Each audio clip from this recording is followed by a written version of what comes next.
میں اس فتنے کا ذکر رہا ہوں جو آج کل عام ہے، تصویر سازی کا فتنہ. تصویر کھینچے جاتے ہیں، نکالے جاتے ہیں، بعض صورتوں کے اندر اس کو بعض جائز قرار دینے کی کوشش کی جاتی ہے. حالانکہ ایک زمانہ وہ تھا کہ امت اس پہ متحد تھی، متفق تھی کہ تصویر حرام ہے. اور سب سے پہلے جو شخص جس نے تصویر کی اباحت کے اوپر کتاب لکھی اور تحریر لکھی وہ جامعہ ازہر کا وائس چانسلر تھا، جس کا نام محمد بخیت المطیع آتا ہے. اس نے رسالہ لکھا تقریباً آج سے 195 سال پہلے. اس کے اندر اس نے لکھا ہے اباحیت الصورت الفوٹوغرافیہ، یعنی جو تصویر ہے کیمرے کی اس کا مباح ہونا. وہ مصر جو آج کل تصویروں کا مختلف انواع سے ایک آماجگاہ بنا ہوا ہے اور فتنے وہاں سے اٹھتے ہیں، اس کے علماء اس کے خلاف اٹھے. جامعہ ازہر کے سارے علماء اس کے خلاف ہو گئے، مصر کے سارے علماء اس کے خلاف ہو گئے، یہاں تک کہ ان کے ایک شاگرد محمد مصطفیٰ الحمامی اس نے اس کے مقابلے میں رسالہ لکھا اور اخیر میں یہ کہا کہ جتنے لوگ اس کے مرتکب ہوں گے ان سب کا گناہ ہمارے شیخ کے گردن کے اوپر پڑے گا. جتنے لوگ اس کے مرتکب ہوں گے سب کا گناہ ہماری شیخ کے گردن کے اوپر پڑے گا. یہاں ہماری خانقاہ کے اندر جو ہدایات ہے، جو سال ہر سال کے لیے آویزاں ہے، لٹکائی گئی ہے، اس کے اندر ایک عنوان سے یہ لکھا ہوا ہے کہ تصویر لینا سخت منع ہے. اور حضرت تو کبھی سنا ہے بددعا دیتے ہیں، میں خود ساتھ ہوتا ہوں اکثر جگہوں کے اندر، کہ جو اس نے میری تصویر کھینچی ہے وہ بددعا. لیکن آدمی آج کل ایسا فتنہ نکلا ہے کہ گردن اور کندھے کے درمیان، موڑنے کے درمیان میں جو ہے وہ موبائل کی آنکھ اس کو لگا کر فٹ کرتے ہیں، تصویر لے لیتے. کسی اللہ والے کو، کسی عالم کو، کسی اچھے آدمی کو پتہ نہیں چلتا کہ اس کی تصویر کھینچی گئی. تو یہ فتنہ اس زمانے کے اندر پھر پھیلتا گیا. آج کل آپ حضرات کو پتہ ہے کہ نکاحوں سے، بازاروں سے، نکاح کے محافل سے، شادی حالوں سے یہ فتنہ نکل کر مساجد اور مدارس کے اندر آ گیا ہے، ہمارے دینی اجتماعات کے اندر آ گیا ہے.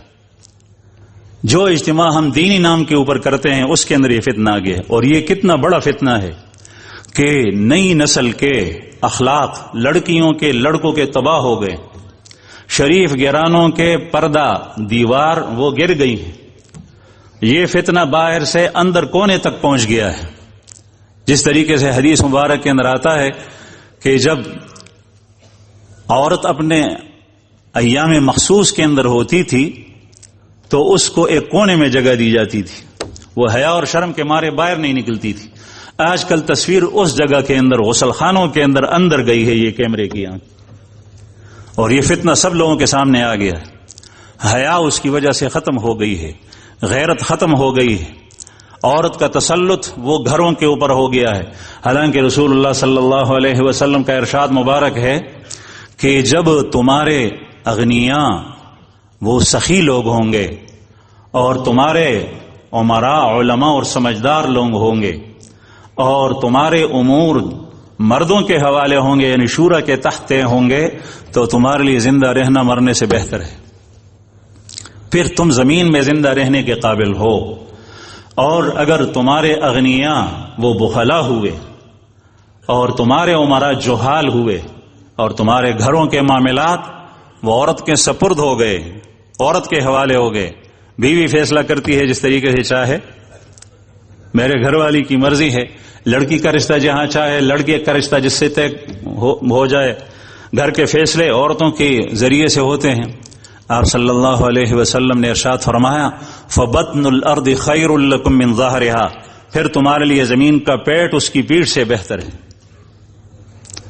تو میں عرض کر رہا تھا کہ نتنے فتنے اس ایک فتنے سے پیدا ہو گئے. اور یہ کیا آج کل آپ حضرات کے موبائل میں جو آپ کے جیبوں کے اندر ہے، اس کے اندر جو ہے وہ انبیاء کرام، غزوہ بدر اور دوسرے غزوات، اور اس سے پہلے انبیاء کرام نوح علیہ السلام اور موسیٰ علیہ السلام کی فلمیں اس کے اندر بنائی گئی ہیں. آپ اس کو دیکھتے ہیں، بعض لوگ دیکھتے ہیں، بعض لوگ اس سے الگ ہے، ہٹے ہوئے ہیں.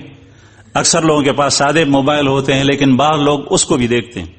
اس میں کتنی ساری خامیاں ہیں، نبی کریم صلی اللہ علیہ وسلم کا واقعہ بدر کا پیش کیا جاتا ہے، صحابہ کرام کی تصویریں ہیں، اس میں جو فلمی ایکٹرز ہوتے ہیں، مجھے تو صحیح نام نہیں آتے، اور وہ عورتیں جو فلم کے اندر کام کرتی ہیں وہ صحابیات کی صورت اور ان کا روپ دھار لیتی ہے۔ اگر ہم میں سے کسی کی ماں اور اس کی بیٹی اور اس کی بہن کی تصویر کوئی عورت ایسی ننگی اور فاحش عورت روپ لے تھا تو آپ اس کو برداشت کر سکتے ہیں؟ نہیں، لیکن اس کو دیکھا جاتا ہے، کچھ نہیں کیا جاتا، ٹس سے مس نہیں ہوتی، ایمان کے اوپر کوئی قدغن نہیں لگتی اس کی وجہ سے، اس پر خاموشی آپ خود ہی فیصلہ کریں۔ پھر اس کے اندر بعض چیزیں ایسی ہیں کہ رسول اللہ صلی اللہ علیہ وسلم کی حدیث متواتر ہے، من کذب علی متعمدا فلیتبوأ مقعده من النار، جو شخص میرے اوپر جھوٹ باندھے تو وہ اپنا ٹھکانہ جہنم بنا لے۔